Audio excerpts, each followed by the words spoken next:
Се решивме на овој чекор да направиме протест пред Уставен суд, за да им кажеме на уставните судии дека ние нема да се помириме со фактот што нашите предмети се држат скоро 7-8 месеци во фиоки и не се одлучува по нив, иако нашиот сомнеж дека е нерегуларна постапката е потврдено и од општината.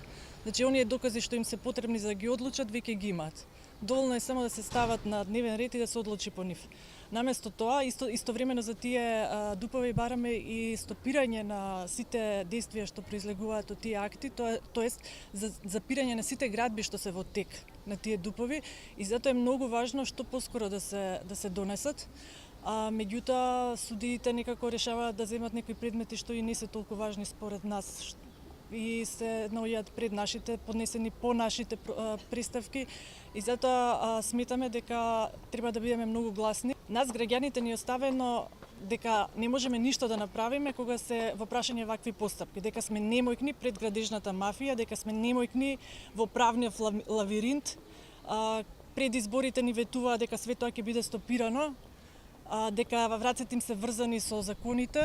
Ние не се помиривме со тоа, сами ги најдовме, значи, пропустите во носењето, сами поднесовме како граѓани, како граѓански иницијативи преставки, и сега не сакаме се помириме дека ете таква е процедурата, не можеме ништо, над Уставниот суд нема никаква надлежност некој да ги потникне, нити имаат рок до кога треба да одлучат.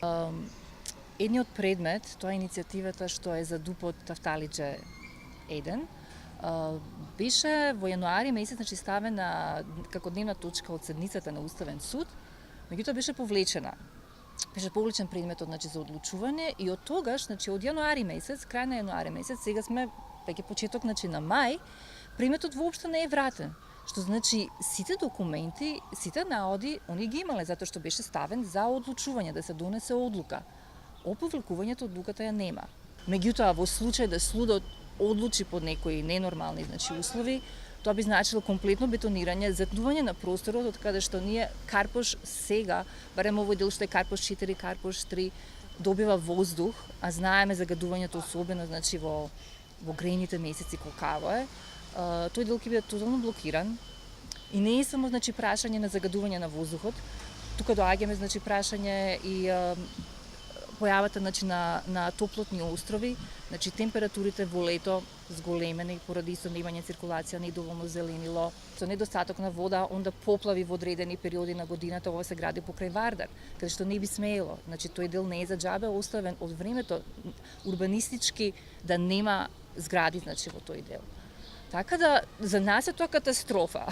Ако се дозволи и по сите жители, значи, на Карпош, не се работи само за тие што живеат во близина. А да не зборуваме, значи, за моментите колка број на жители ќе се населат, што не може, значи, да издржи. Ние зборуваме за ресурсите, а изборуваме и за хумано живење во таа општина.